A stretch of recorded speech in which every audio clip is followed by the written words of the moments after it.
So cool. Whatever the people want. Right. Well, welcome to Michigan Business Talk. My name is Mike Dokter. I'm excited to be with you today. We might have a little bit of an echo, so forgive us for that based on where we're recording, but I'm excited to be here. And the reason I'm excited to be here is I'm here with my cousin, Brian Dokter. Second cousin, exactly, second cousin, twice.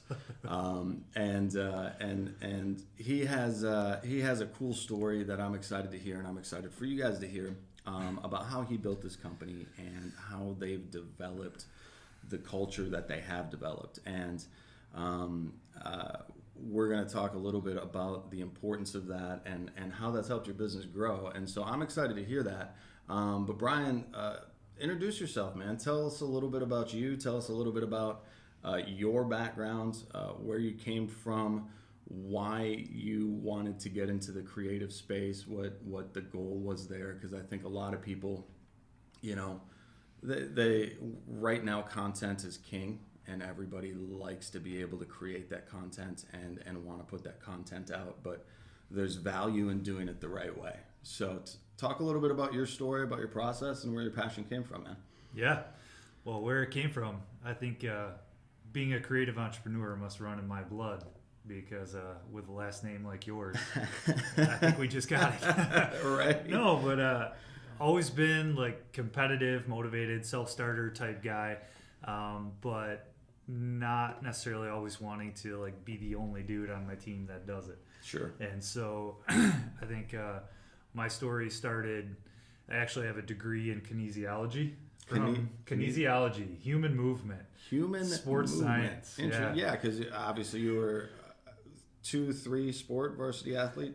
Yeah, two sports, soccer and basketball, right? Yep. And then Absolutely. Played soccer, D2 college soccer. Yep.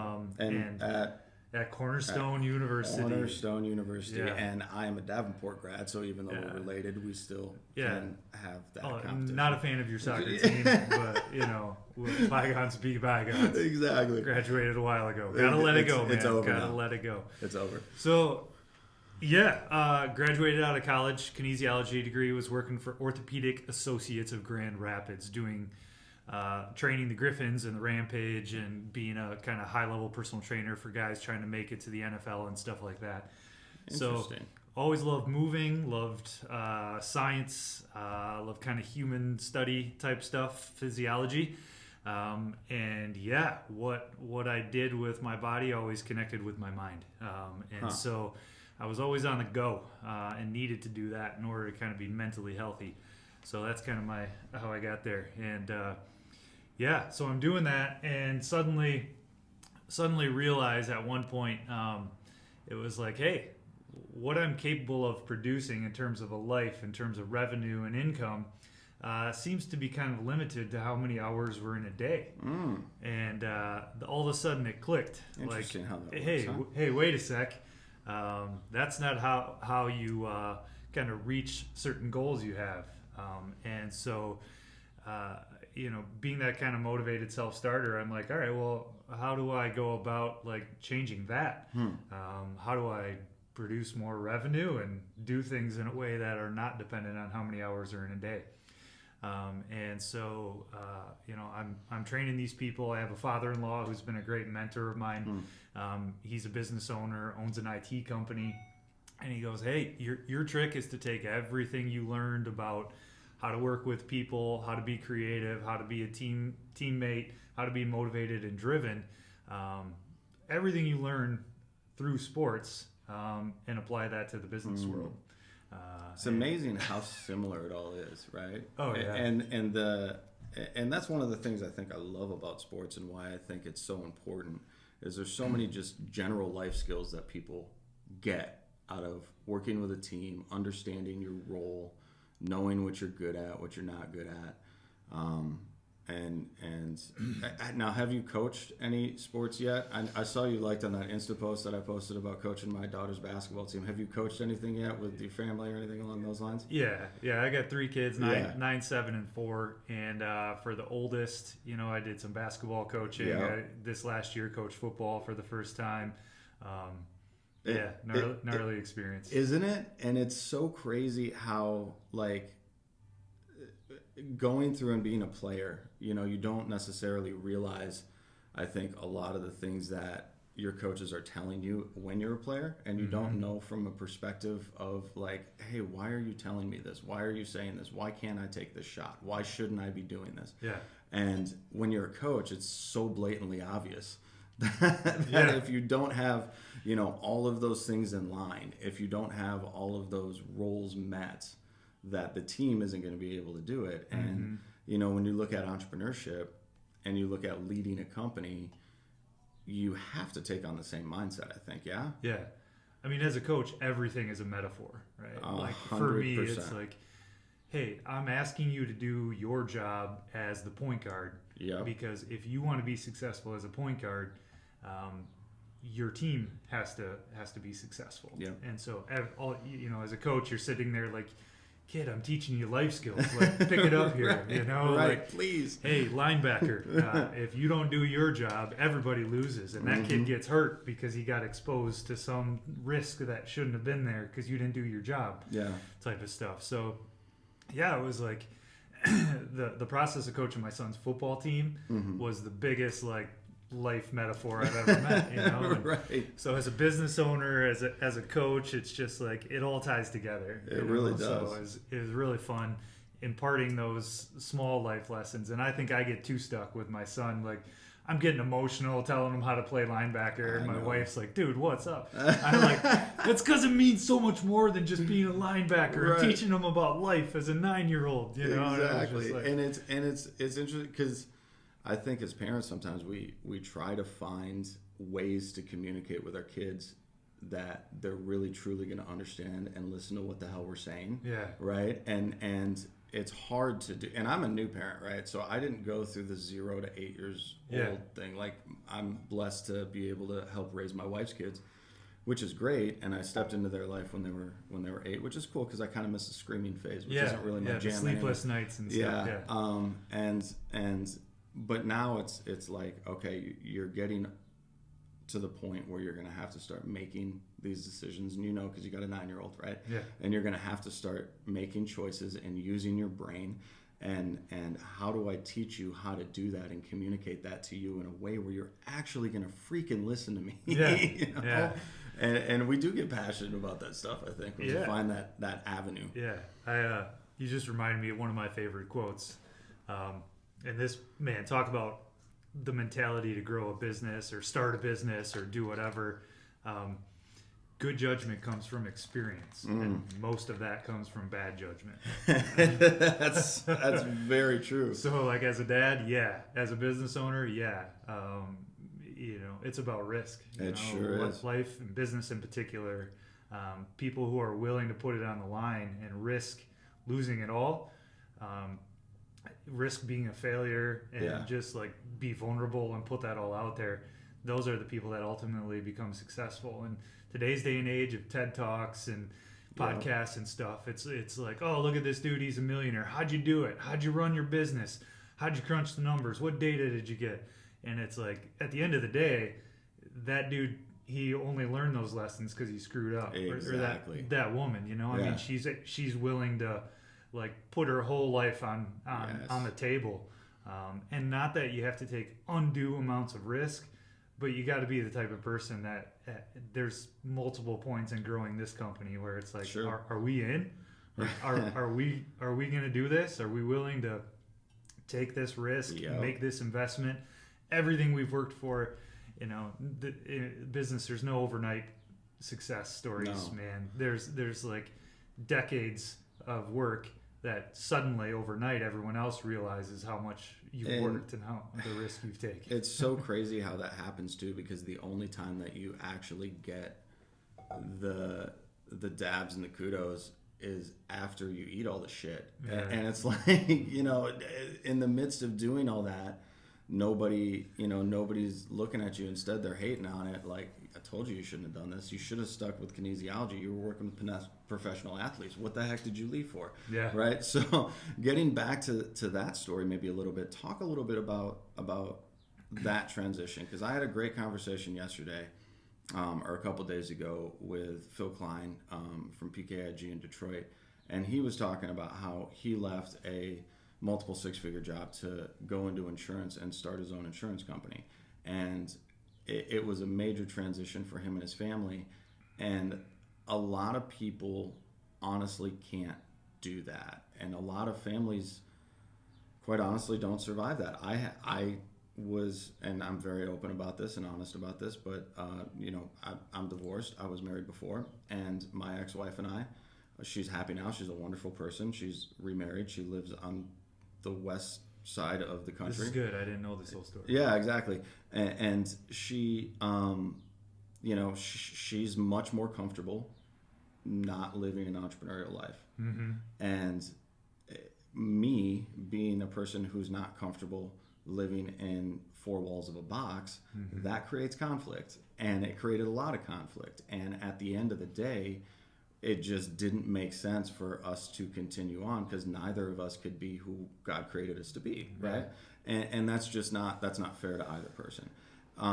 So I think there's a lot of people who stop going through that process because they don't, or if they do go through that process, they go through it with the wrong conversation with their family or no conversation with their family, mm-hmm. which is as damaging, right?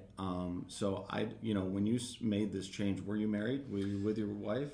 Yeah. So how did that go? What was that like? And what would you say to new entrepreneurs? Because it's a family decision, right? Mm-hmm. Like whether or not your wife is in the creative space, she's in the creative space because you're in the creative space, right? So how did that work? What are the conversations you need to have, and what are the things you really need to look at? Yeah, you're like a genie because I mentioned my father-in-law earlier, owns his own IT company. The biggest blessing I have, and I think the reason I'm able, whatever you call success, if this is going okay, I would say it looks okay, man. is because of my wife. And I don't joke about that because of what you just told. Sure. She grew up with a dad who's an entrepreneur. Mm-hmm. He started his own business. He owned properties. Every Saturday, she was out like doing yard work on the homes that he owned and was trying to rent or flip. So she grew up understanding the sacrifice it takes. And it's not a sacrifice. Like I love what I do, mm-hmm. but it's different. Very different. The support that I need. Not just time, but like emotionally, right? Like I'm a business owner, man. From 1 hour to the next hour, I made it or I'm about to lose everything. Yes. So those emotional swings, like I need a backbone. I need a wife that like either can give me space or know when to lean in and be like, hey, you got to talk to me. Mm-hmm. From a relational perspective, I'm blessed because she grew up in it and she saw it and she understands the risk, mm-hmm. and so I'm training people, these professional athletes and stuff, realizing what I'm realizing, mm-hmm. and I'm like, hey, Rach, I think I want to try this at the same time. Are you cool with that? Sure. Like this is going to take some time. Yeah. Or I got this idea. What do you think? Yeah. And to not just like squash my ideas and be like, sure, you should try that. That's great. Right.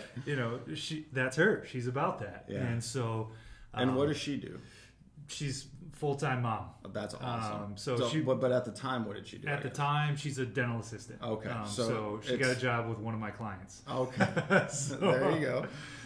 So she went to GRCC and got her associates, and that was it. But we always knew she wanted to be a full-time mom. That's her heart, her passion, and she rocks it. Yeah. So, which is not easy, by the way.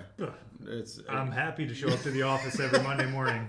Man, I couldn't do it. I love my children more than life itself. Yeah. But full-time mom, that's work. Yeah, because it's full time. Exactly. There's no off button there. Exactly. My sister does it too, and not only that, but she also helps watch other children, which to me, like, that's a whole nother level. That's a whole nother. Yeah.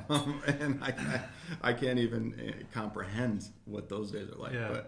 But anyway, so the transition. So you're in kinesiology. You have the conversation. You started it on the side, and is that correct? Okay, so absolutely. So you saw it full time. It kind of came to me like this, what is now TBX. So, sure. I'm training athletes, I'm training high-end professionals that own businesses and stuff like that. And I'm just a natural networker, talker, type dude. Sure. Runs in our blood. Yes, it does. So, yes, it does. you know, if you're Dutch, it's true. At this time, basically my best friend in college, Travis Phelan, who's now my business partner and our design director here, he's like, hey, you know, he was doing work for, at the time, ThinkBox Creative, and they didn't have a ton of clients. They had gone through a couple iterations. It was kind of hit or miss with work and projects. He's like, hey, I can design brands, I can make print things, and I've taught myself how to code. I can build some small websites. So essentially, he's like, if you can sell it, I can make it. And I'm not kidding, man. This dude he's just like, he can do everything. We built this business on his shoulders. I mean, the dude works nonstop. He just, not like from I'm driven. It's who he is. Like, it's part of his DNA is like, I see a problem or I have some idea, I've got to see it through. Yeah. So he just works like, he's like this silent sleeper, like work dude. Like, he's understated, but there's no one I know that works harder than he does. And I want to come back to that, and I want to come back to the importance of execution and how important that is for you with your role as a sales individual to have that type of confidence, because that, in my opinion, can make or break a business. Yeah. Well, you talk about being a like business-minded dude and then having to work with a creative, and he's not a verbal creative. He's not a structured creative. He is all right, when's the deadline? Yeah. All right, 2 weeks from now, I'm going to take 13 days to think about it. And on the night of the 13th day, I will create something amazing. In 2 seconds. Yeah. How to build a structured, planned out business and make promises to people with a dude like that is that was probably my biggest learning curve. It's like, whoa, chill out, dude. You can't control that. Dude, oh my gosh. So there's so many questions from that. That's a whole podcast in itself, I think. Sure.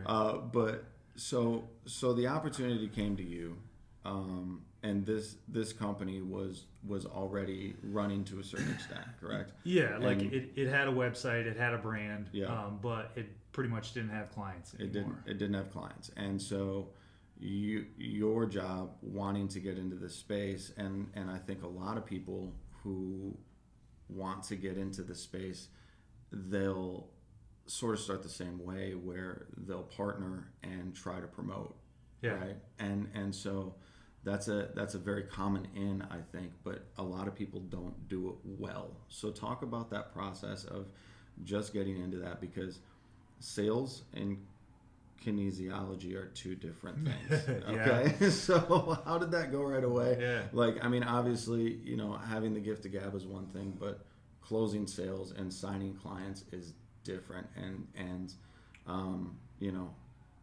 there's a difference between having casual conversations and having people like you and having people trust you enough to do business with you. Yeah. So what was that like? How did you go through that? How did you approach that?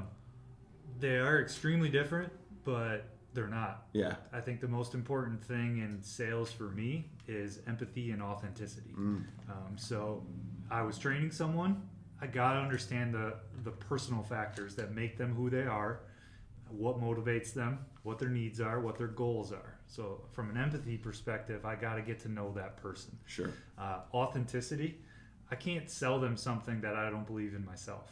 I can't put them on a training plan that I don't think is going to produce the results they want. I can't ask them to do what I'm going to ask them to do and not think that it's going to work for them. And so for me, those two driving principles work in both of those arenas. I agree. And so for sales, it literally, my first sale ever was a $1,000 website to a triathlete I was training, who's also a soccer player, and she had a nonprofit that her and all her friends collect used soccer cleats, and then they give them to kids in need, or they ship them off to Africa. That's crazy. Right? Awesome. So they need a website. Yeah. I'm like, hey, I can build one of those. I got a dude. I know a guy. So that was it. It was like my two worlds bridged right there. And I very quickly was like, oh, I really enjoyed that. They have a need. They do something awesome. And I can build a tool with Travis, and we can do that. That site is live to this day. And so that was 13 years ago. That's awesome, man. I mean, we've updated it. Yeah. Right. It's doing its thing. For sure. So anyway, we've updated it. It's like, hey, Trav, like, that was fun. Now, number one, you realize real quickly, like, I suck at project management. I'm really good Okay. at talking to people Okay. and setting up a plan, but I'm really bad at managing projects. So Interesting. we'll talk about that later. Yeah. But yeah, so Travis is like hustling away building that. I started selling mostly websites because 13 years ago, like, that was a niche. There was no Squarespace and Wix and build it yourselfers. There Like, you had to wasn't. know how to code. Yes, And you did. Travis, being Travis, taught himself how to code. So yeah, at the time I'm married, and so I'm doing the training, the hourly thing, and then I'm selling in between sessions and meeting people and growing my network and stuff. And it started growing, and the guy who had founded the company, Ben, had moved on to be a pastor. And I approached Ben and said, hey, if I'm going to keep doing this, I'm basically growing your business that you own at this point for you in sales. So commissions, cool. A little bit of a base salary, cool. But I want to own this thing. Yeah. Like, when later down the road, when I have kids, I'm going to my kid's soccer game. I'm building a life that I want to build. I'm not going to be held captive to the hour. So, and I'm so glad you transitioned to that, because I was literally just going to ask you about that. Like, how did the process from wanting to, because I guess was your intention when you came here to own the company when you were first talking to Travis? Was that the idea, or was it just like, hey, I want to be involved in this, and maybe I'll build something on my own once I understand what this world is like? No, it was a side hustle. It was a revenue stream. I'll make commissions off this. Sure. And in that process, it exposed a lot of the business elements. And before I did kinesiology, I spent 2 years in business school. Sure. And then someone said, well, eventually you want to do something you love to do and find someone who will pay you to do it. Yeah. And I love sports, and I was a soccer player, so I was like, all right, I'd love to be involved in sports and get paid to do it. So I left business school and went into kinesiology. Yeah.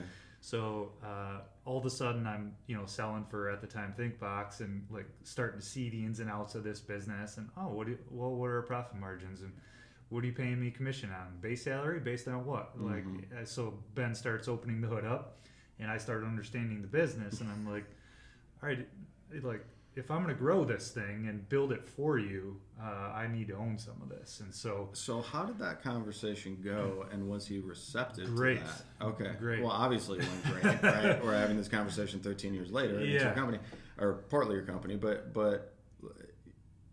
was, because I think people are scared to have that conversation sometimes. Yeah. And a lot of times they haven't earned the right to do so, rightfully so. But, with how receptive was he? And if somebody wants to have that conversation because they feel that they deserve some sort of equity or some sort of position, what mindset do they have to go into that with? Grateful. I like that. The world tells us to be to be a shark about everything. It's like, I'm driven, I'm going to go get what's mine. If I'm going to grow this thing and I'm going to sell, I deserve it. You know, like that deserve word, that like somebody owes me something. Right. Just not in my way of operating. Sure. And that I credit, I learned a lot through this. Ben Eggers is his name, because he's very relational, and he's very let's talk about it, man. There's no topic we can't talk about, and as long as we both operate with integrity through how we're going to do this, let's go through some of the hard conversations, and we'll come out the other end better for it.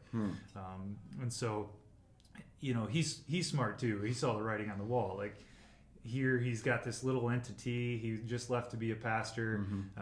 He owns some other properties. Like, this dude had multiple revenue streams. Yeah. And he's like, well, this little fledgling thing has got somebody coming in here who's motivated, selling, wants to grow, and then him and Travis together appear to they have something. There's a chemistry or something along those lines. I think he did over the years a really good job of sort of giving the breadcrumbs and giving us opportunity to build what we wanted, while ultimately holding the biggest puzzle piece and having the majority of the ownership, and having the ability to input his wisdom. And him and his wife did a lot of work for a while on the finances and accounting. So he's like, hey, I can have something that grows this much and not initially have the biggest like income from it, but long term if this turns into something. So he was really smart with that too. So a classic investor, classic entrepreneur, understood the idea and the process of growth and long-term investment. Where it was good for me to watch that. Sure. So well, and I think that there's so much to be said for that approach to business, because you're right, there are so many people out there that shark mentality, I deserve it, I'm going to get what's mine, I'm going to cut you off at the knees and blah blah blah. And I guess there's some validity to that type of determination, right? You need it, but it doesn't have to be as brash as everybody seems to think it does. Right. And I don't know really where that came from. If it's a societal thing with big city, big business, and that's just what everybody saw. But there's so much space out there for people who want to do the right thing the right way. Yeah. And there's so much business out there for those individuals. And there's so many people who choose to operate that way who would seemingly be under the radar because they're not, thrust into the limelight, because they're not, they don't have that need, they don't have that ego-driven need or whatever else to dominate or be recognized for that domination, who live amazing lives and have incredibly successful companies, and you'll never hear about them. You'll never know their name, right? And those people have as much, if not more, of an impact and probably more of an individual impact because of how they do things. They choose to be relational. They choose to engage in problems. Why do you think it's so hard for people to just try to communicate and solve things that way, opposed to just running somebody over? Yeah, it's a tough question that I'm sure you weren't expecting this morning. Ego. Ego. Okay. You said it. I mean, I don't know. Humility is a big piece. Sometimes false humility is a thing, but maybe it's where we are. Like in the Midwest, like some of the wealthiest people around here don't want their names on the building. Yes. Like they don't even want people to know what they're doing. I've been challenged, like the pretty humble approach in building a team here and stuff, to do that personally versus your business doing that. Like at some point you got to put yourself out, your business out there, your name out there and all that. But especially when you're a marketing company. Yeah, right? No, it's a faux pas, actually. You're not allowed to market as a marketing company. I know, right? It's really weird, man. That's really weird, because I was working in that space too, right, for a while.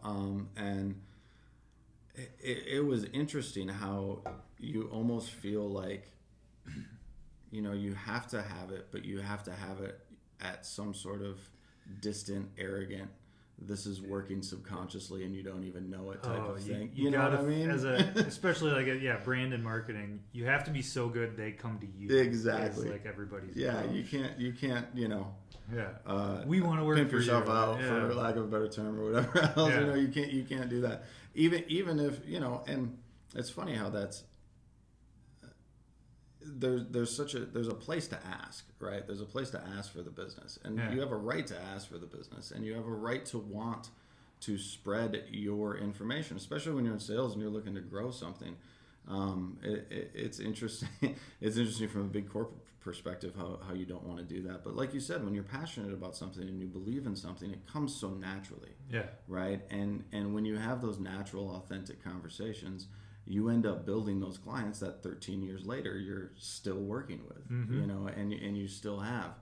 And, I guess I want to transition a little bit now into, because your story is fantastic.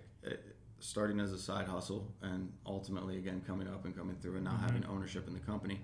So from the time you got ownership, how long before you ended up being here full time and ThinkBox or TBX was your thing? I think the timing. So I'm training. We're starting this. I sort of kind of caught the bug with this whole like, hey, I'm going to kind of build my thing, do life my way a little bit. So started, like a digital media company called Elemental. And so I remember Elemental. Yeah, I man. forgot about selling digital magazines for nonprofits. So we had that, and then shortly after that, I got involved with a group of guys started Failure Lab. Yes. And Another great organization. Classic, stuff of like, hey, be vulnerable, admit your failures, know that it takes risk and error in order to become successful. So I got a couple things going. Started a few businesses, started having kids, and then I'm thinking back to like when I told Ben, hey, if my kid has a soccer game, I want to go to the soccer game. Yeah. I want a life that I can do what I want to do. And the beginning of my exit from starting multiple things at the same time, yes, TBX had grown to a point where it's like, all right, this is legit. We got a team of people. This is my revenue, primary revenue right now. And I was at the office one night, done with my TBX work, and I spent another 2 hours on Failure Lab. And I'm like, oh, I just missed dinner. Like, wife and 2 kids are sitting at the table and I'm not there. And I was like, nope, just lost the balance I want. Yeah. And that was the moment I'm like, too many things. The things I had to, what are my priorities? Being a dad, being a father, being a husband, being a good steward of the people now that have bought into the vision of TBX. And my priorities started like, all right, why am I doing multiple things right now? Is it out of ego? Is it out of selfish ambition? And it's affecting my priorities. So after that, it was literal one night where I was like, I just missed dinner. And it was because of Failure Lab. That's when it was like, okay, I'm gonna walk away from a couple of these other pursuits and growing these other companies. It's taking away from the things I care most about. And so whether that was my health, whether that was my family, those things that when you realize life is a marathon, not a sprint, it shifted my perspective to be like, my energy needs to be just as driven, but the day-to-day like output of it can be spread out. And I think in my 20s, it was like now. I have to go. Oh my gosh. Start it. Like, get more revenue, drive it. It's got to be bigger, faster. And and this is wrong, by the way, but when you're in your 20s, for some reason, you feel like you're missing out on everything. Yeah. And you're simply not missing out on everything. And, well, let me say this. You are missing out on everything, but you don't know why you are. And the reason you are is because you're not smart enough and you don't have the perspective to understand the opportunities that you're actually missing out on, and you're chasing the wrong things for fear of missing out. Why do you think... Well, let me ask you this. What changed in your head when you realized that, okay, I don't want to chase anymore? Because so a lot of entrepreneurs, I think, and I think this it's kind of an okay way to approach it. They start a lot of things at the same time, and they always get criticized for it every single time. Like, well, why are you doing this? And I thought you were doing this, and blah blah blah. Whatever else, there comes a time where they got to focus and pick one, right? Yeah. And I don't necessarily think that starting multiple at the same time is a bad thing, but it's got to be for the right reasons. So talk about that mindset shift from your 20s to, I'm assuming, probably your 30s. That's kind of where it happened for me. Yeah. Right. And I stopped wanting to chase the status and wanted to start actually building something valuable. Yeah. You know what I mean? Part of it is authenticity. Yeah. Recognizing who you are, what you care about, and not looking around and worrying about what everyone else is doing. 20s, it's like the decade of comparison. It is, man. What college did you go to? Oh, that's a better college. What parties? What life? Oh, you're living it up. You graduated and you got this 6-figure job in a big city. You get through your 20s and all of a sudden you're hitting 30s and you see these people you thought were making it, that you were behind, and their stuff is falling apart. Like, whether it's relationships, whether it's their businesses and their egos and all the cars and the cool houses, and then like it's falling apart already by 30s, and you're like, was that real? Quick burn, right? So, okay, one, maybe I have more time than I thought I had. Oh you my know? gosh, yeah. Oh, the comparison thing with all your peers leads you to believe you gotta do it all and do it fast and do it right away. When you step back, and for me, I'm looking at successful people, like all of a sudden, I don't know, like we grew up with like the rise of all the like tech entrepreneurs, Yes. right? So you see Yeah. the Zuckerbergs and Mhm. Bezos and like these dudes, somewhat overnight billionaires, Yeah, right? sure. Again, there are no overnights, but Right, still, right, it's right, like from 1 year to two, and we watch all these people chasing this quick dream, and it's like, but wait Yes. a sec, everybody I know, my father-in-law and his friends, and they spent 20 years building their wealth. Mm-hmm. So why am I not sleeping? Why am I not healthy? Why am I trying to do too much Mm-hmm. when I have more time than I thought I had? Yeah. So that like patience and authenticity of saying, I don't have to do this all right now, and I can try things, I can make mistakes, and I have time, as long as I am consistently putting in the effort every single day, in a way that I can do it for 10 years straight as opposed to 1 year straight.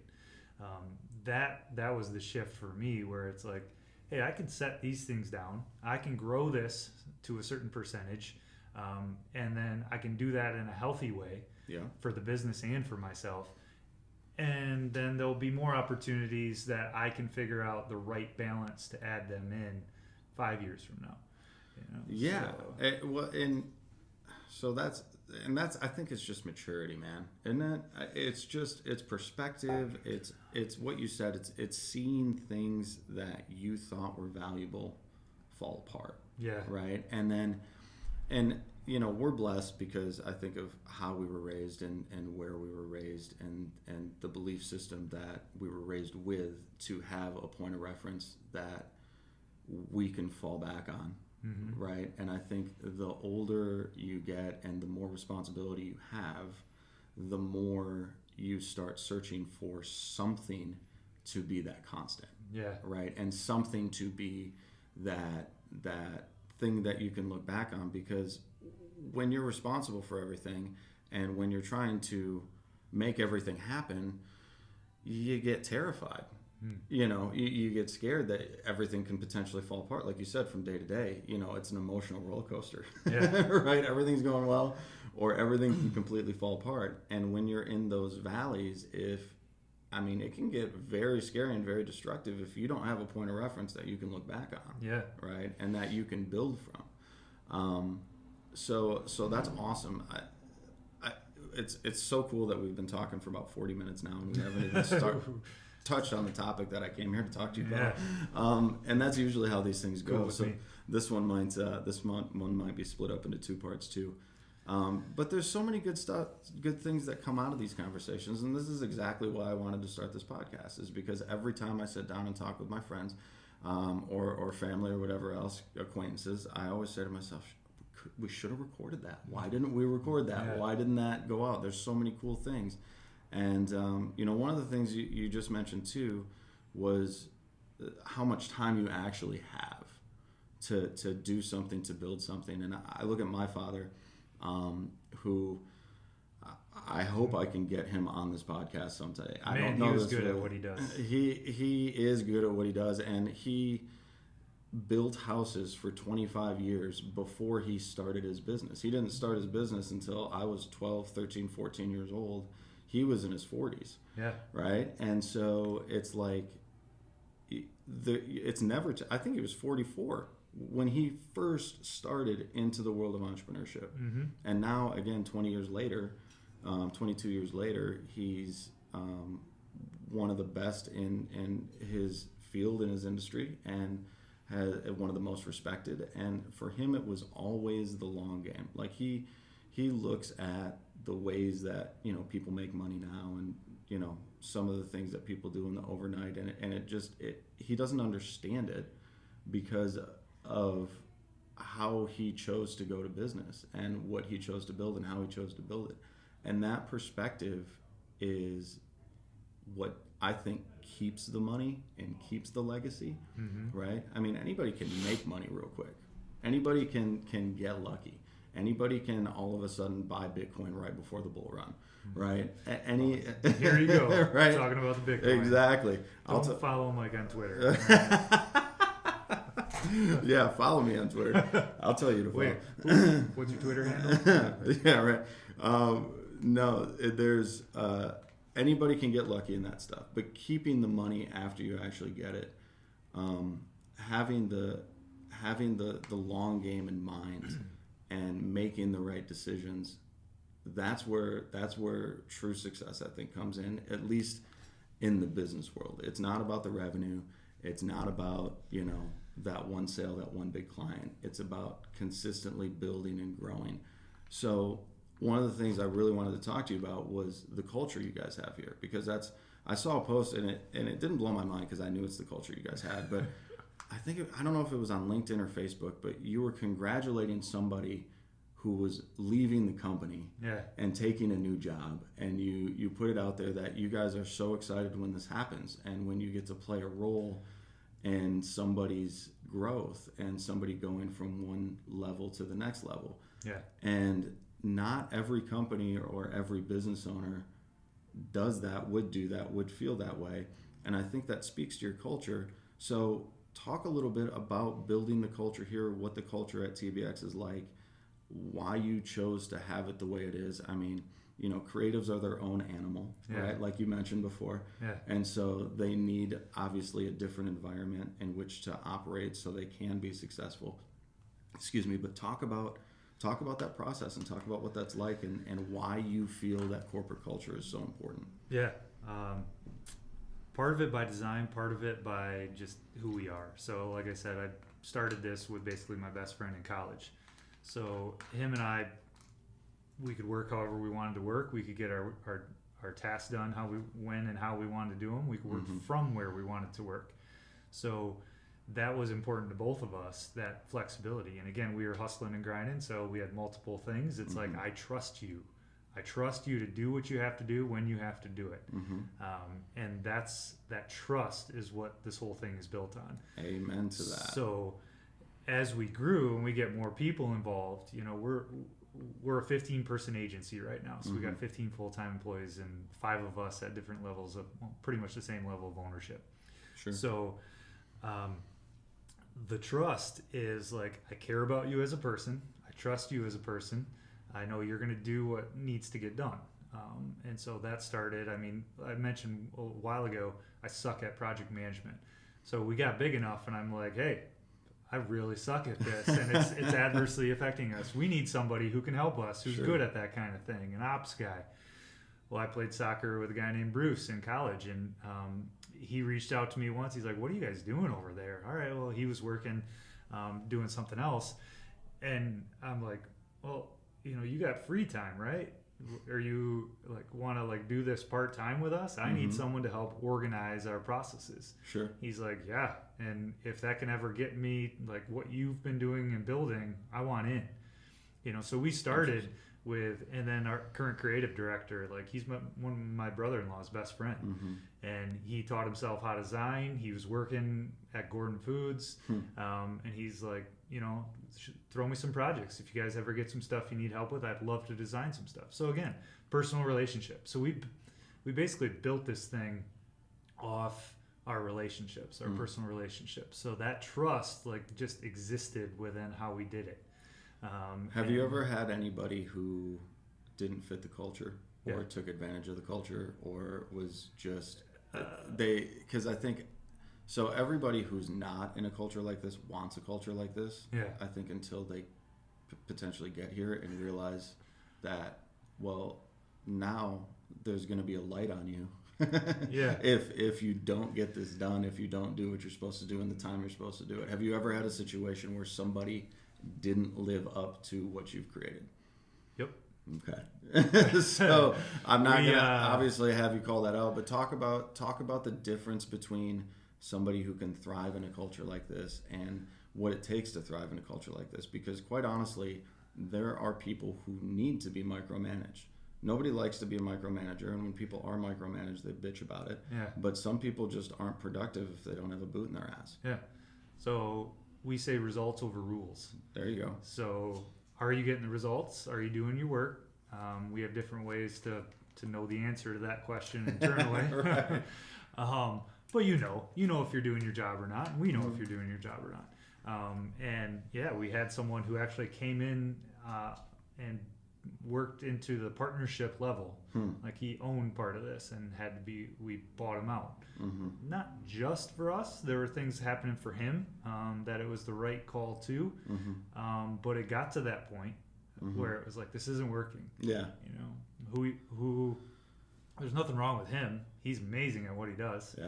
But something about what we had set up just wasn't clicking. Yeah. And that's okay too, right? Like yeah. there's nothing wrong with that. Yeah. If it doesn't fit for them, you don't want them to be here. Exactly. Like that pressure of they like, don't want to be here. If you don't want to think that the dudes you're with every day don't respect the work you're doing, right? Yeah. And so we couldn't figure it out. We tried multiple ways, couldn't figure it out, went our separate ways. And nothing but the best. He's thriving. We're doing great. Great learning experience, right? Sure. How do we tell if someone can handle this open concept culture, do their work but not be micromanaged, follow the results over rules mentality? So when Bruce came on, like he's our ops director now. So his job is like new employees.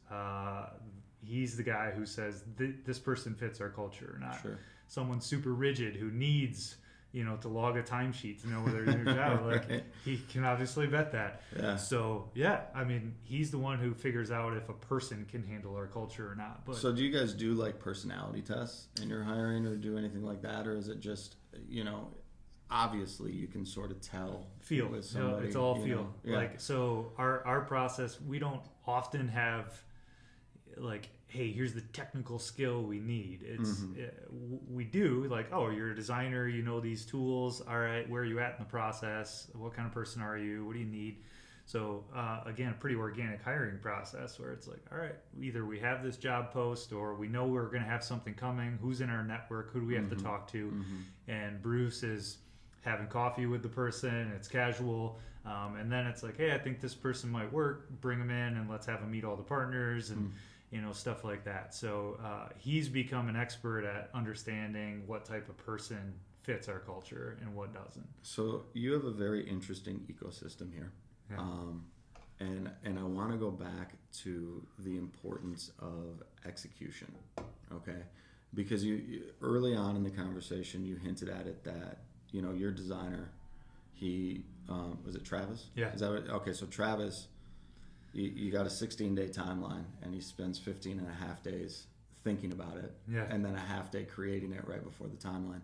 And I can understand why you wouldn't like project management in that way, right?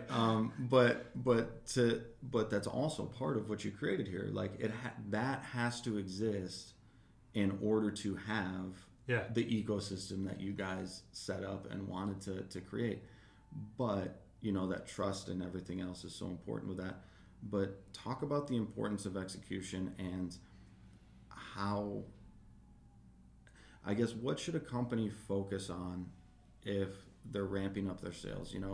There's Mark Cuban is famous for saying sales cures all. Yeah. Right? And I agree.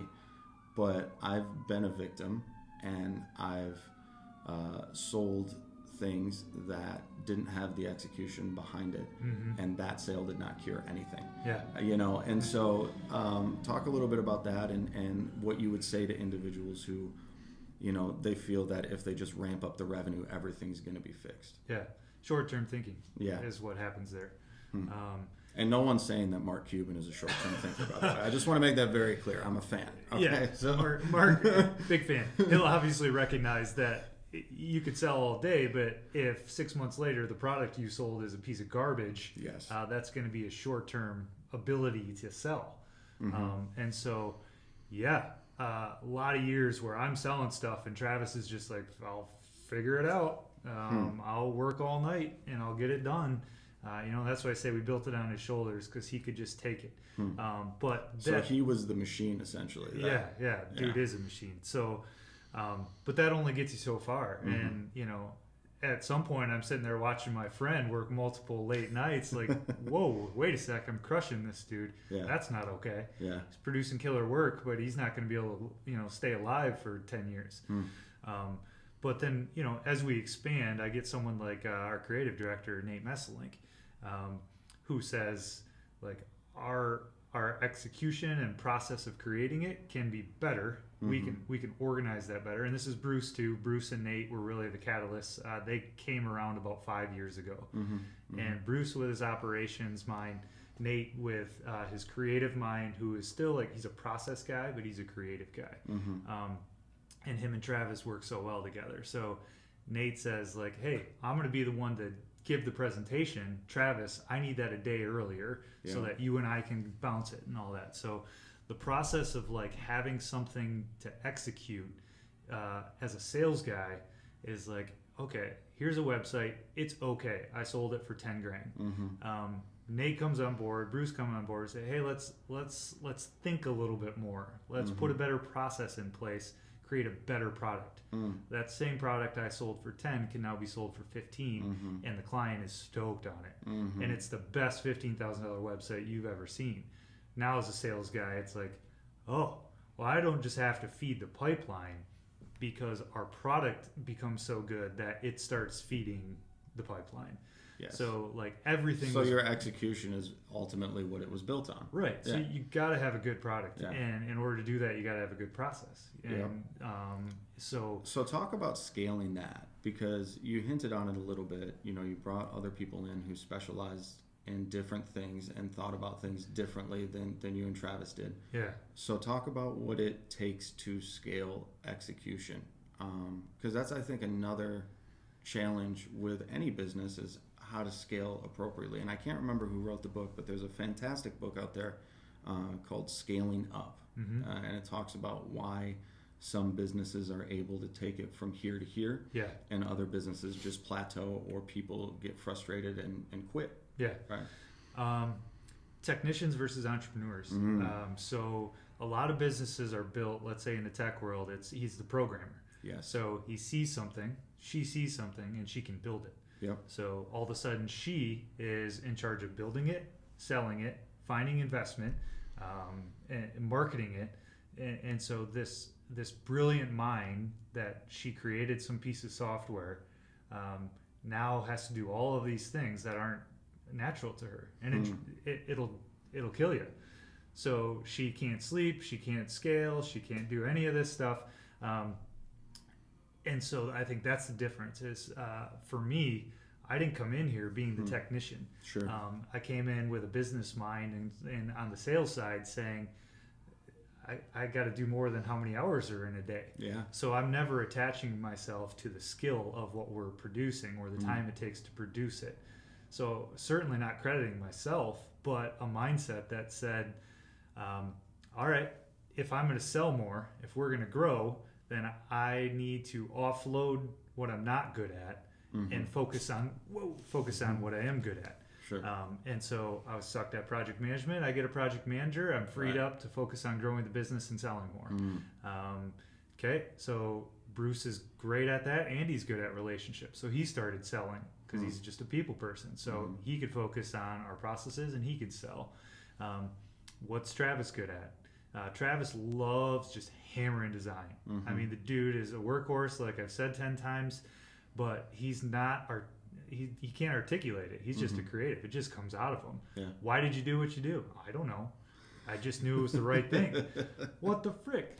Okay, so Nate comes along and says, Trav, you did that because of this. Yeah. And this is the goal, and this is what the client needs. And so Nate comes along and says, like, you make it. I'll give you the goals. I'll give you the brief. And then I'll explain to the client why we did what we did and why this button's here and not there, and it's red, not blue. So scaling it became the process of saying, I'm good at this and I love doing this. That's an important part. So I'm going to focus here. Now, if we want to grow, what else do we need?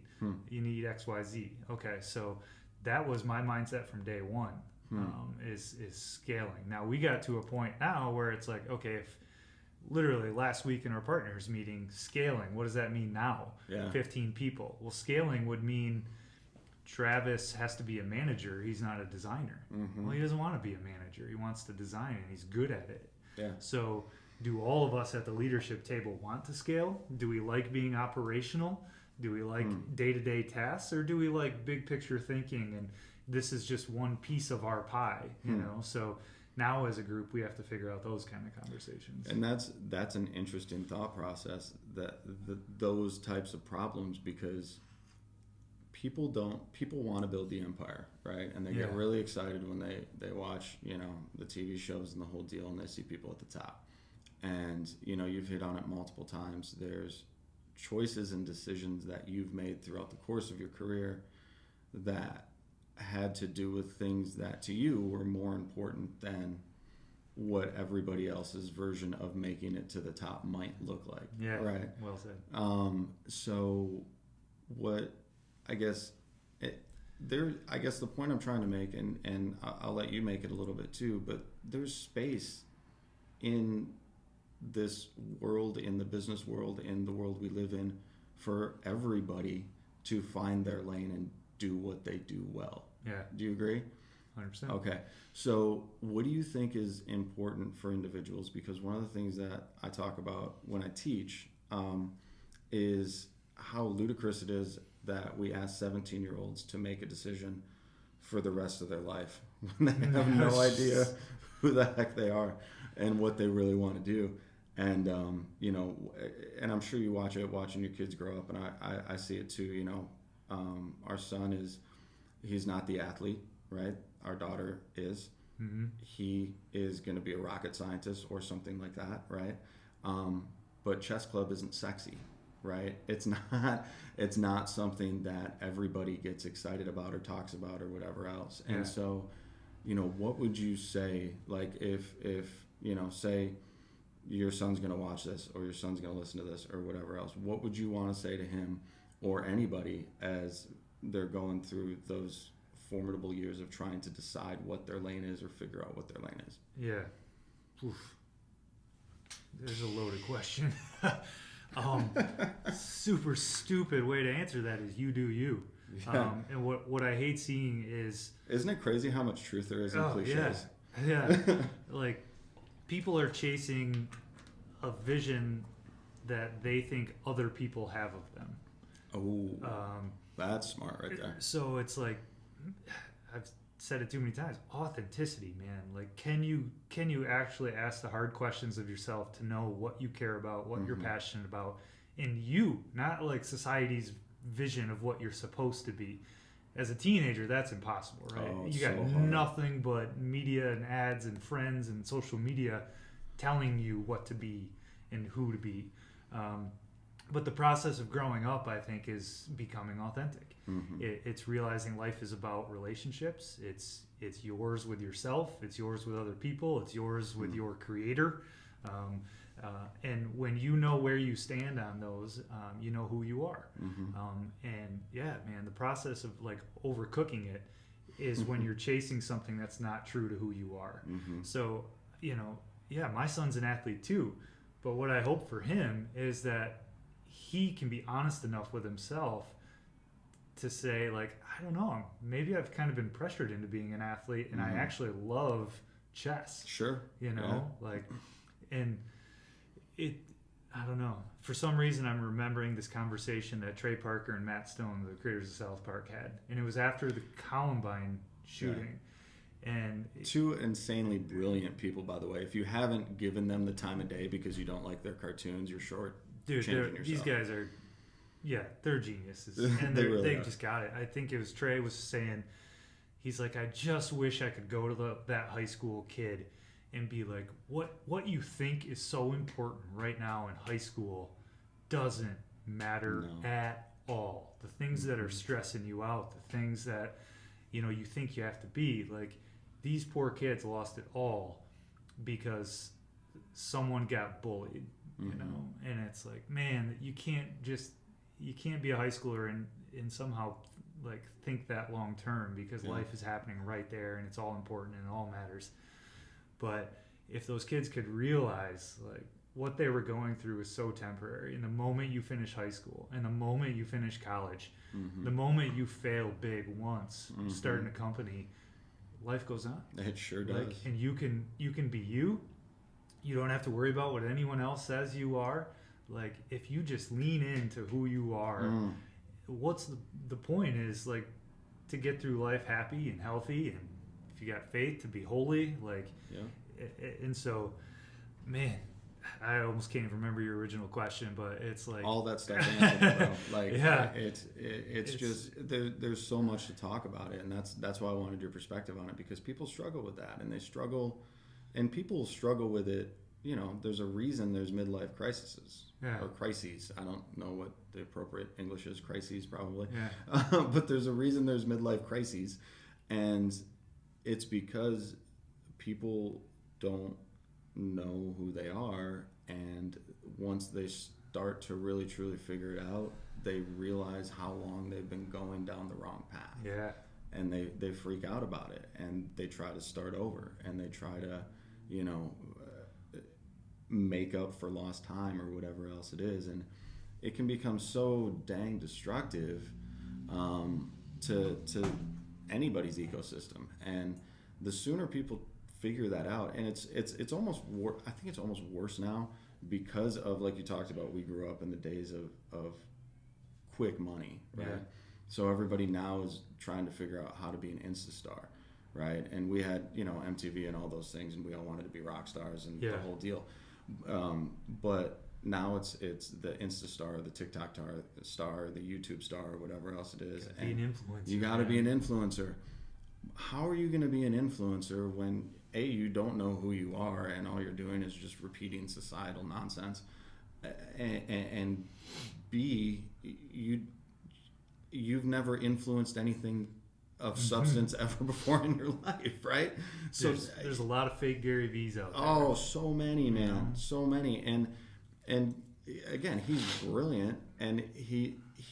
But here's the thing, he focused on the execution for so long before he even opened his mouth. Yeah. Right. And the time that he started opening his mouth and talking about it was when he was talking about the concepts and the things that helped him execute. Yeah. And now everybody thinks he's an overnight genius and gazillionaire and whatever else. Yeah. And dude, VaynerMedia existed before he was a podcast star. Right. You know, like, he built it. He went through it all. And before that, he and I didn't even know that, like, I didn't know he didn't get any of the wine company. Like, when he built Wine Library, he gave it all back to his parents. He didn't have any equity in that. When he started Vayner, he started over again from zero, which obviously he had the platform from Wine Library and the YouTube stuff and all those other things. But yeah, there's something about that. And it's about changing and evolving and identifying, you know, where you can fill that market need. And that might be a good transition to the new project that you guys are working on now at TBX. As we've talked all the philosophy and brainy stuff for the first hour here, and we're gonna have to do another one of these, because there's there's so much good conversation. But talk about the new project, man. Talk about talk about identifying as a business new opportunities, new revenue streams, and how to go through the process of pulling that trigger. Yeah. And actually saying, okay, we understand this, we've mitigated the risk enough that we can, you know, so, like you said, are we in? Right? Okay. Is this a decision? I'll try to not long form the answer. The great late rest in peace Kobe Bryant. Yes. Kobe said something I heard he was on a podcast one time, and the guy asked him, what's the greatest thing you can do as a leader? And Kobe's answer was, create an environment of acceptable conflict. And that just hung on me. So there is a level of conflict that exists when you have a business with 5 owners.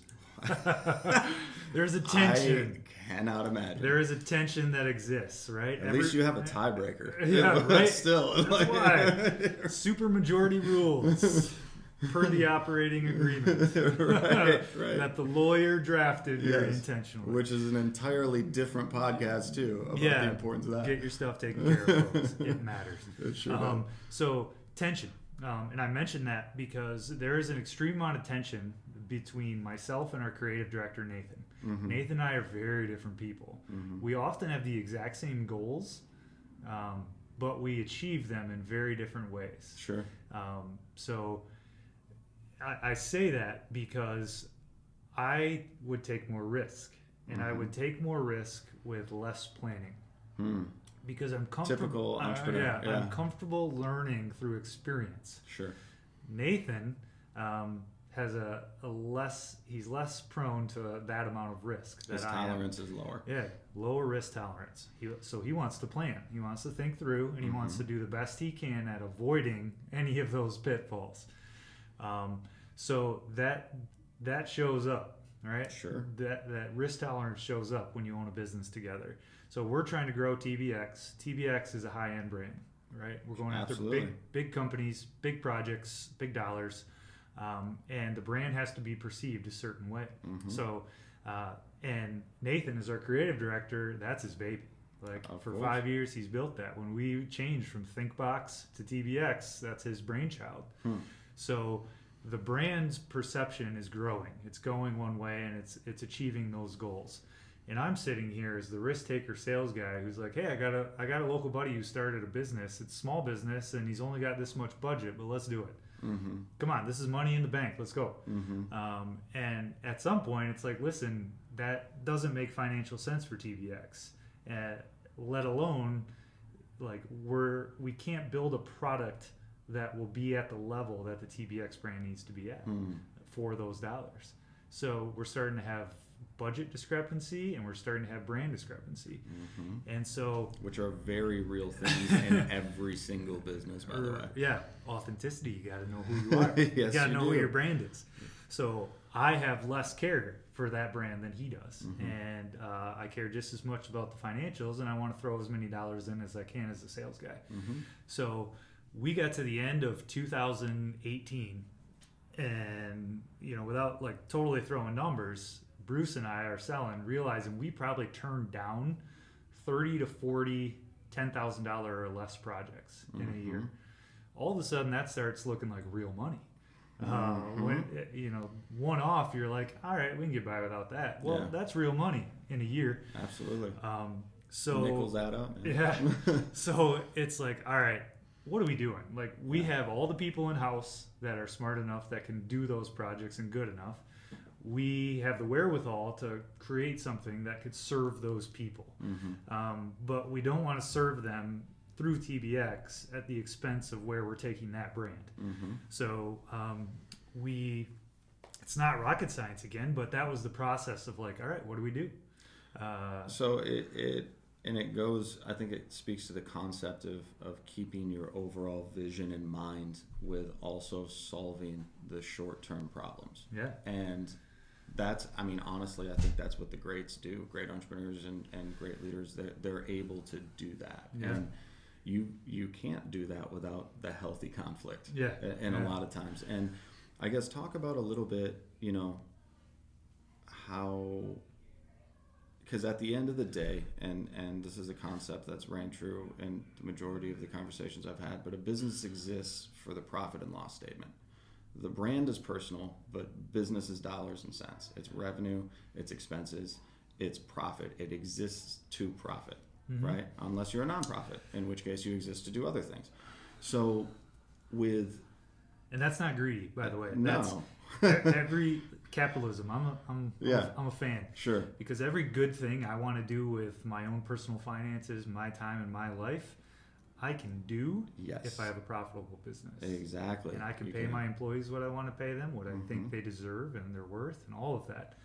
I can give them the benefits they want, and I can treat them special and do cool things and let them live the lives they want if I have a profitable business. Well, and it's funny that, and Rob Stam hit on this when we were talking. I know you know Rob, but sail away, my friend. That's it, right? He said that there's two sides to the capitalism coin, right? Everybody gets really mad at all the big business owners and capitalism is ruining everything because all these people have money. Well, you're buying those things. Yeah. And you're happy buying those things. And that's why the system exists, is because you're happy buying those things, right? So if you can produce a product that people will buy, right, and it makes money and it provides what it provides, I mean, I'm sure everybody here is very happy to come to work, the 15 people whose lives you have impacted, right, as ThinkBox, as the brand, is creating the culture. I mean, that's a huge thing. But from a capitalistic standpoint, how did you as a business owner and as a group maybe of business owners have the conversation or figure out how to remove the emotion from what you guys were trying to do and trying to build? Because ThinkBox is the brand and it's focused here, and you want to help your buddy and you're emotionally attached to helping your buddy. Yeah. But you can't help your buddy because this is the revenue model in the business model. Yep. But now you have enough buddies where they meet the business model and a new business model, you know, is born. But going through that process, you know, it doesn't sound like you guys forced it. Right. It sounds like you had the healthy conversation around it. And I think people avoid the conflict because of the ego and because of the emotions attached to their idea or whatever their initiative is. Yeah. How was that process for you guys as an ownership group? And because it's not just an ownership group, you guys are buddies, you guys are friends, you know each other. Yeah. I've done business with friends, it hasn't turned out well. It's not recommended. We're making it work so far. Exactly. No one recommends it. It's hard, man. It's really hard. So how do you guys do that? How do you guys have the green light or open door to have that environment? Yeah.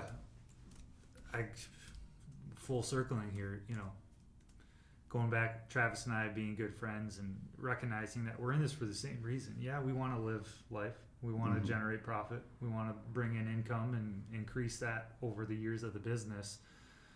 But it never really seemed to be the goal. Like, generating as much money as possible has not been the goal from day one. It was like, there's something inside ourselves that we have to access through having a business. And so there's a life we want to live. There's a joy we want to have. So we want time, we want money, but, you know, I talked about Travis, design is who he is. It's just part of him. So how do you keep that joy within what he shows up and does every day? So it's not just what do we have to do, but what do we want to do? What you're choosing to do. Right. And so we said, like, man, if we could live the lives we're living and somehow figure out how to make money with it, wouldn't that be cool? You know? And so that, like, I'd feel like the luckiest dude on the planet. Yeah. And it's got its stresses, and there's good days and bad days, but I often like, wait a sec. Like, I showed up, I had coffee this morning at 7 a.m. with a dude who's an awesome dude, and that was fun. Yeah. And then I come do this podcast, and then I'm going to go for a 2-hour bike ride, and then I'm going to have a meeting with our whole team, and then I'm going to go home and have dinner with my kids. And it's like, am I the luckiest dude on the planet? Like, I could look around and be like, oh man, there's a lot of people with a lot more money that are doing a lot cooler things or have cooler cars. But that's pretty cool, though. Dude, I had a pretty great freaking day. That was an awesome day, man. So like, and that, so yeah, we're doing this to you got to have the profit in order to sustain it. But there was a moment in our growth, kind of going back on the capitalism thing, where it was like, I realized my responsibility to myself and to the individuals within this organization is secondary to my responsibility to the holistic organization.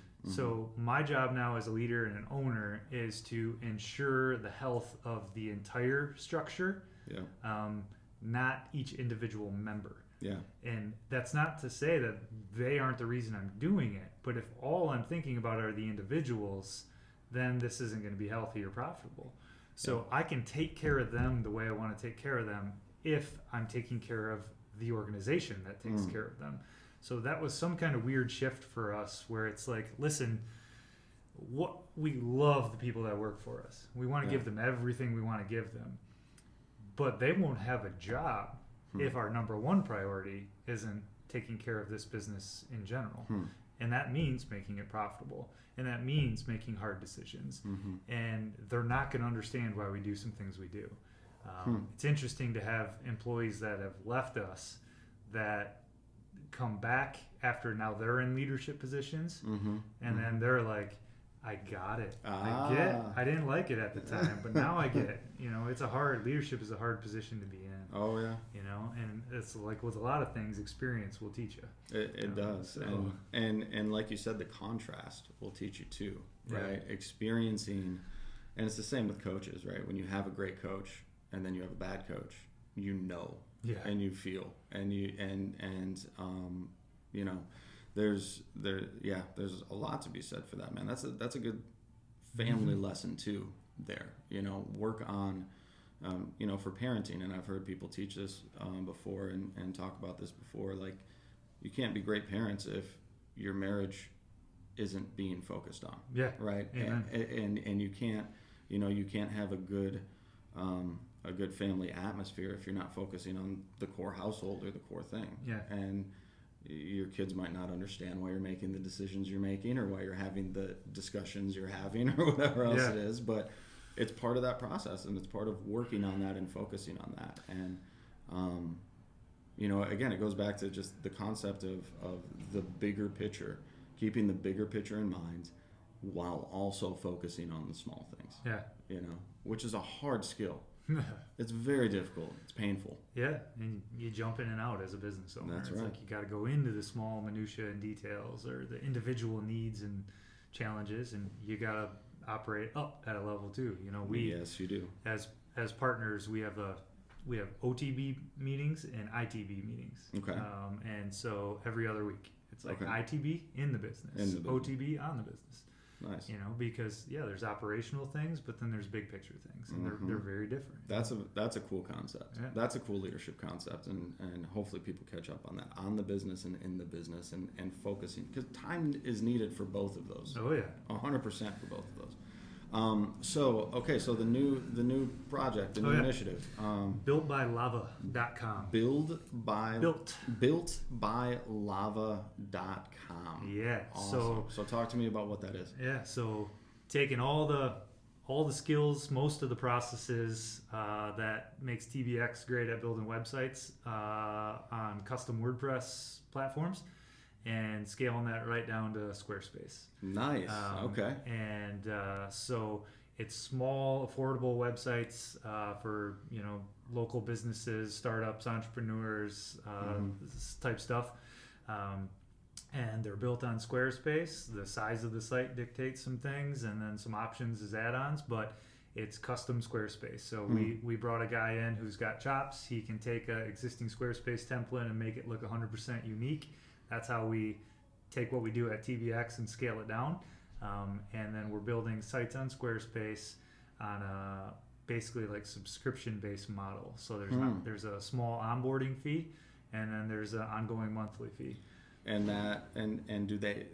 do clients have access to the infrastructure if they want to update the content or things like that, or do you do that solely, and do they send that to you to do that? Like, how does that work? Both. Like, okay. Within the cost of building, we provide photography and copywriting support. Nice. But we do photography. You do photography. So it's like that small business that needs a website, needs good photos, needs good copy, and then just needs someone to help them with it on an ongoing basis. And so for one small monthly cost, it's like we'll be the ones to update it for you. We'll keep it hosted and secure. And we'll do content updates and stuff like that. So, and I think that's such a cool space to fill right now, because there are all these tools. I mean, I built my site on Squarespace, and one of the things that I think sometimes those site builder platforms have is you come across a site and you're like, oh yeah, that was built on Squarespace. Yeah. Or oh yeah, that was built on Wix or whatever. And maybe it's just because we've been in the industry and we know, and we have that eye for it. But I think that even though the templates are different and they can be unique, and you can pretty much do anything you want to those templates, but knowing how to do it is the key. I don't know what it is, an analogy or story about, somebody who called a plumber, and it took them 2 seconds to do it, and they charged them, $1,000 or 10 grand or whatever else, and they're asking, well, why the heck is it so much? Well, it only took you 2 seconds to do it. Well, yeah, it took me 20 years to figure out how to do it in 2 seconds. Yeah. Right? Or whatever it is. So you can have all the tools, and you can have the platform, and you can have the infrastructure, but if you don't know what to do with it, that's an issue. And I guess what are some of the biggest value adds that you see you can add to clients? Because, there's a reason that a good custom-built website costs $10,000, $15,000, $20,000. Yeah. There's a reason for that. There's a lot of work that goes into it. There's a lot of man hours. There's a lot of everything else to create that beautiful, functional product that has both the aesthetics and the science embedded into it, that somebody's going to react with it the right way. So I don't want to say that these site platforms and builder platforms, again, I use them. I don't want to say they minimize that, but they surely disrupted the industry. Yeah. Right. And so now you're stepping in and almost taking advantage of something that could have potentially any other type of business may have used as an excuse. Hey, I can't build websites anymore because Squarespace is there. Yeah. Right. Well, I've always loved that analogy you just gave, that story. And I told it horribly. That was a really bad rendition. But you got it. So the challenge there is that he's minimizing the problem that he solved. And so I think in my world, the larger problem that you can solve, the larger the budget is to solve it. That is very true. And so that's where TBX as a brand is working with clients that have large problems to solve. Mm-hmm. How do we grow our business? How do we use a website to grow our business? And we're a law firm, with 60 attorneys, or we're a tier 1 manufacturing company. Mm-hmm. These are big issues and problems to solve, and the budgets and the time and the strategy and everything to solve them goes with that. So with what's happening in the web world, websites themselves are a commodity. They're absolutely a commodity. And every single day I wake up, what we build is cheaper to build. Mm-hmm. But guess what? We're not in the business of building websites. We're in the business of solving problems. And so if your problem is I'm a small business and I need pictures and words up that represent my business, then yes, it's easier and cheaper and faster to solve that problem. Yeah. If you're that law firm and you have to figure out how to redo your commission structure for your attorneys, guess what? Attorneys like money. And when you build a website that markets them more, gets them in more places, and all of a sudden is generating leads, where do those leads go? They go to this attorney or that attorney or this guy's terrible at picking up the phone. All of a sudden we need a consultant in to redo your commission structure based on building a website. It's a different scope of the project. Different problem to solve. Sure. So the Squarespace stuff is absolutely amazing, and more people should be able to do it, and are doing it. But if you can bring people to the table that can critically solve issues at an extremely high level and can take that same mentality and skill set and look at your local small business, there's more value there. And value is what that's all about. From day one with TBX, we sort of always said, like with Travis, that $1,000 website I sold, I could happily look around after we were finished with that and say, that's probably the best $1,000 website we can find. And all of a sudden we grow and we're selling $5,000 websites. As long as for that budget, we can look around and say, there's no one solving that problem with as much value as we are. So that's what Lava ultimately is that we looked around and it was like, people who are slinging websites for $8,000 to $10,000, getting just absolutely stock WordPress template themes, content just thrown in there with no thought process, nothing custom, no good design. It's like, hey, there's an opportunity in the market to do some really good stuff create a better end product for less money, and we can do that and be profitable doing it.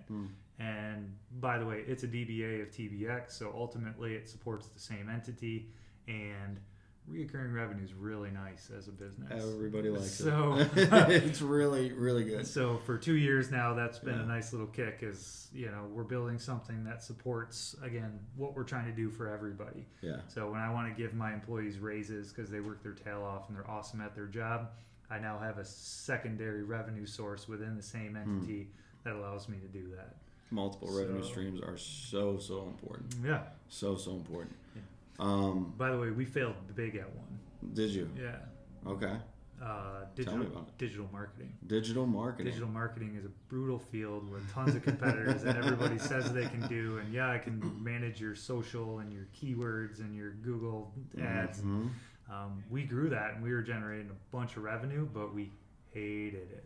Really? So we had money, and then we got to the end of 2000. That one was 18, and it was like, hey, we don't necessarily feel like we can stand behind this product, and we hate doing it. So we shut it down. So was it it wasn't really a failure. It was just.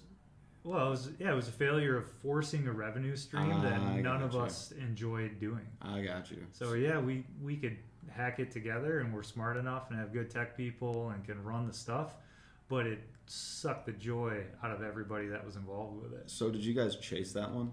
Did you feel, was that like a FOMO decision, or was it?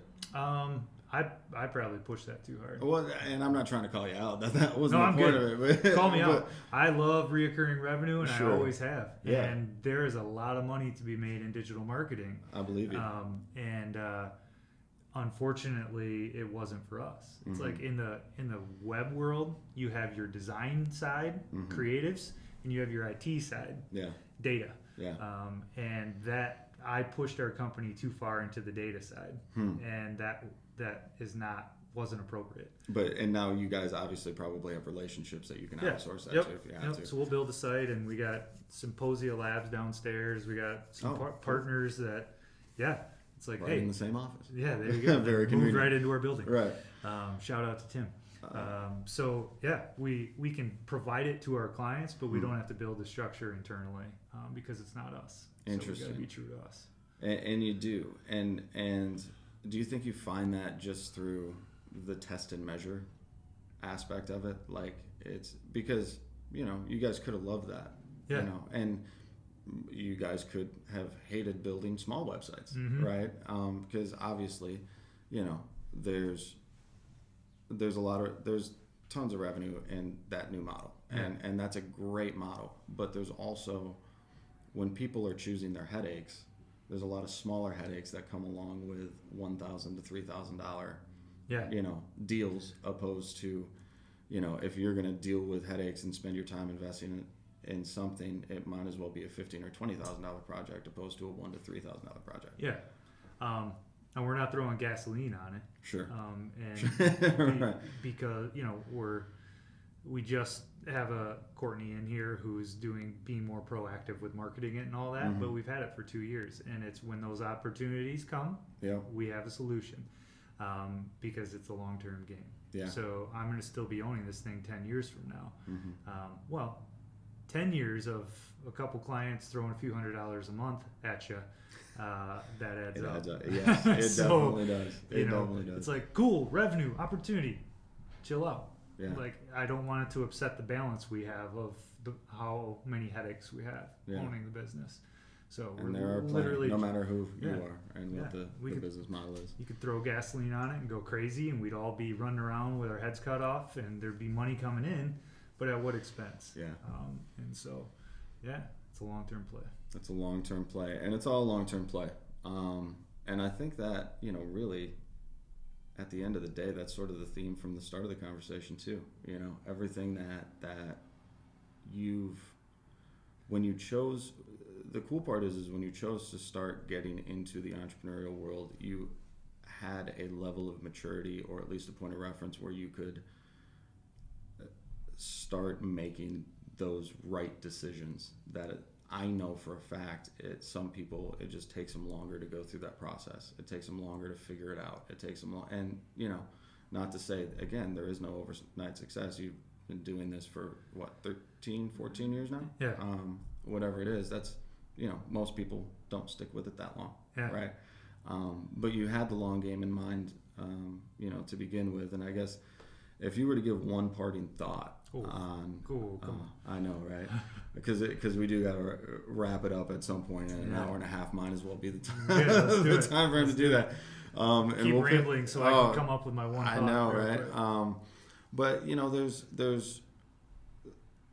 there's been a lot of themes with the people I've talked to, and a lot of people have a similar story where they started obviously working in the field and then wanted to end up owning a business in that field. And there's a big difference between a technician and an entrepreneur. Yeah. Big difference, like you said. And the E-Myth is a great book for anybody who's... There you go. That's where it came from. Yeah, where that came from. And it's a great book for anybody looking to find out more about how to grow and scale your business. But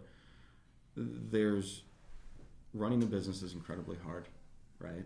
And there's things that people are going to experience that they can't plan for and don't even know exist, and don't even know that they're going to have to solve for X or solve for Y. And I think that when people meet those roadblocks, those are the types of things that derail them. And I think it's the reason that a lot of small businesses fail, and why they say, there's the failure rate of 80% in the first 5 years, is people hit those roadblocks and they can't get through them. Yeah. What are, and I'm maybe not the one thing, but what are, a couple parting thoughts that you can say to somebody, they're going to experience that, you started an entire organization, Failure Lab, around, the idea that you're going to hit those roadblocks, right? Yeah. So, with some of those things in mind, and some of those, with your story in mind, what are some of the parting thoughts you would say to somebody who, is on the fence, or just starting, or maybe at one of those roadblocks right now? They've been doing it for a couple of years and they're like, I don't know if I can keep going. Yeah. Find, I guess it's your identity. Find your identity. And just know that your identity isn't your business, isn't your revenue streams, isn't your bank account. So I know where my identity rests. That's, for me, that's my faith, that's my family, that's my authenticity, it's my integrity. And so when you realize that, I had a moment a while ago, this whole thing could have come down, right? It could have been over. And as an owner, you'll hit those times. And it was so close that I had to ask myself, like, would I be sad? Like, would I be depressed if all this went away? And for some reason, the answer that came in my own head was, I would be proud. Like, why would I be proud of that? Because I just spent, at the time, it was like 11 years putting my ass on the line. And I tried and failed.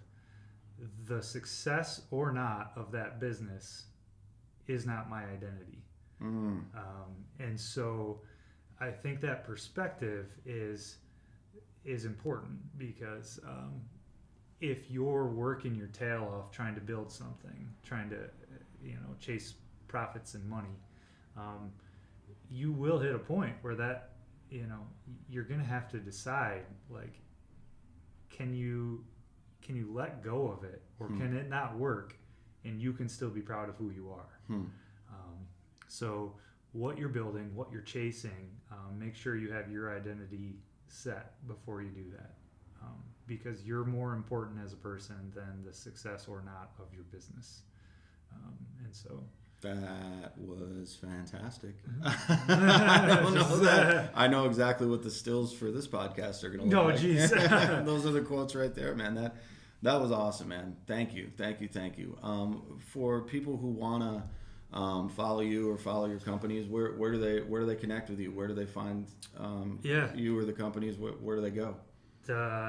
TBX. So we are TBX.com. We are TBX.com. Yes, sir. And TBX out there on Facebook and Instagram, and I think that's about it. we're not trying to go crazy with TikTok or anything. That's all right. We're too old for that now. And then, buildbylava.com.